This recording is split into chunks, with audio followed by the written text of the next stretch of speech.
வணக்கம். தமிழ் பக்தி இலக்கியத்துல இசைக்குன்னே ஒரு உச்சம் இருக்குன்னா அது கண்டிப்பா திருப்புகழ் தான். இன்னைக்கு நாம இந்த அற்புதமான படைப்பு பத்தி தான் பார்க்க போறோம். வெறும் இசையால எப்படி இறைவனையே உணர முடியுங்கிற ஒரு பயணத்துக்கு வாங்க, சேர்ந்து போலாம். கொஞ்சம் யோசிச்சு பாருங்களேன். ஒரு பாட்டால நம்ம மனச உண்மையிலேயே தொட முடியுமா? நம்ம உணர்ச்சிகளை மாத்தி நம்மள வேற ஒரு உலகத்துக்கே கூட்டிட்டு போக முடியுமா? திருப்புகழ பத்தி பேசும்போது இதுக்கு பதில் ஒரு பெரிய ஆமாம் தான். அது எப்படி சாத்தியமாகுதுன்னு தான் இப்ப நாம பார்க்க போறோம். சரி, முதல்ல திருப்புகழ் இந்த வார்த்தைக்கு என்ன அர்த்தம்னு பாத்திரலாம். திரு அப்படின்னா தெய்வீகமான, புனிதமான.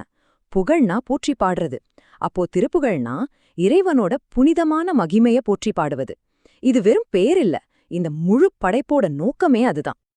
சரி, இப்போ இன்னும் கொஞ்சம் ஆழமா உள்ள போலாம். திருப்புகழ்ங்கிறது வெறும் பாட்டுகளோட ஒரு கலெக்ஷன் நினைச்சா அது ரொம்ப தப்பு. அது இசை, இலக்கியம், ஆன்மீகம், இது மூணும் ஒன்னா கலந்த ஒரு அற்புதம். இந்த மூணு எப்படி ஒன்னோட ஒன்னு பின்னி பணிஞ்சிருக்குன்னு நாம இப்ப பார்க்கலாமா? பொதுவாவே ஒரு படைப்ப நல்லா புரிஞ்சுக்கணும்னா அத படைச்சவரை பத்தி தெரிஞ்சுக்கணும் இல்லையா? திருப்புகழோட ஆழத்தை நாம உணரணும்னா அருணகிரிநாதரோட வாழ்க்கைய நம்ம கண்டிப்பா தெரிஞ்சுக்கணும். ஏன்னா அவரோட வாழ்க்கை அது ஒரு மிகப்பெரிய மாற்றத்தோட கதை. அந்த கதை தான் இந்த தெய்வீக பாடல்களுக்கு உயிரையே கொடுத்திருக்கு. அருணகிரிநாதரோட வாழ்க்கைய நாம 3 கட்டமா பார்க்கலாம். முதல்ல அவரோட இளமை காலம், அதுல நிறைய கஷ்டங்கள், வீழ்ச்சிகள். அடுத்து வந்ததுதான் அவரோட வாழ்க்கையே புரட்டி போட்ட ஒரு திருப்புமுனை. அதுதான் முருகப்பெருமானோட அருள் அவருக்கு கிடைச்ச தருணம். அதுக்கப்புறம் ஒரு மறுபிறவி எடுத்த மாதிரி அவரோட வாழ்க்கை அனுபவங்கள் எல்லாமே தெய்வீகமான திருப்புகழ் பாடல்களா உருவெடுக்குது. இங்கதான் நாம ஒரு முக்கியமான விஷயத்த கவனிக்கணும்.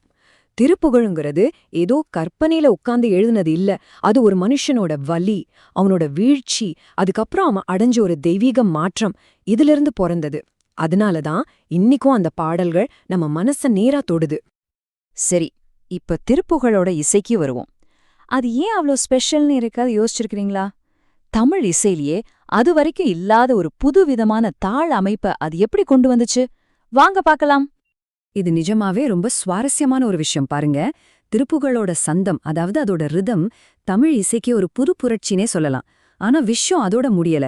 இது இசையையும் இலக்கியத்தையும் மட்டும் சேர்க்கல, அது கூடவே யோகாவையும் இணைக்குது.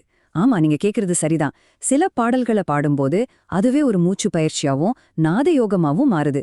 அதனாலதான் இதை வெறும் கலைன்னு சொல்லாம நம்ம மனசு, உடல், ஆன்மா மூணையும் ஒன்னா இணைக்கிற ஒரு ஆன்மீக அறிவியல்னு சொல்றோம். இதோட தாக்கம் எந்தளவுக்கு இருந்துச்சுன்னு தெரியுமா? இன்னைக்கு நாம கேக்குற பல கர்நாடக இசை ராகங்களோட தாள அமைப்புக்கு திருப்புகளோட சந்தந்தான் அஸ்திவாரம் போட்டு கொடுத்திருக்கு. இது ஒன்னே போதும் அருணகிரிநாதரோட இசை மேதிமைக்கு சாட்சி சொல்ல.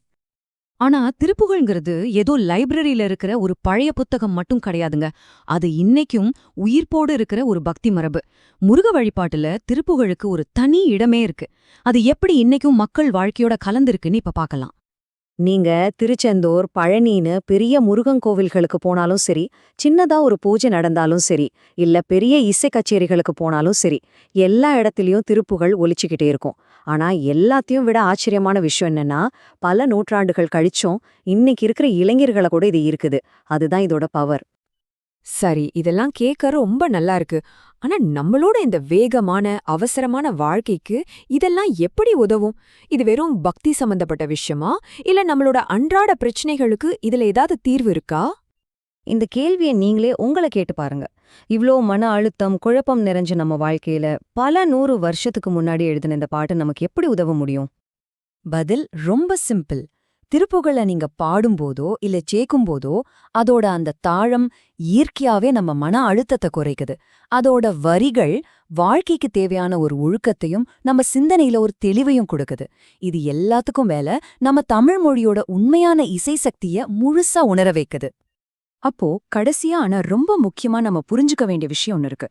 திருப்புகழ்ங்கிறது வெறும் பாடல்கள் கிடையாது, அது ஒரு வாழ்க்கைக்கான பயணம். அருணகிரிநாதரோட பயணத்தை போலவே நம்ம ஒவ்வொருத்தரையும் ஒரு சுய பரிசோதனைக்கு கூட்டிட்டு போய் ஒரு நல்ல மாற்றத்தை நோக்கி வழிநடத்துற ஒரு பயணம் அது. கடைசியா இந்த ஒரு விஷயத்தை யோசிச்சு பாருங்க. திருப்புகழ் முதல்ல நம்ம காதுக்கு ஒரு இசையா நுழையுது.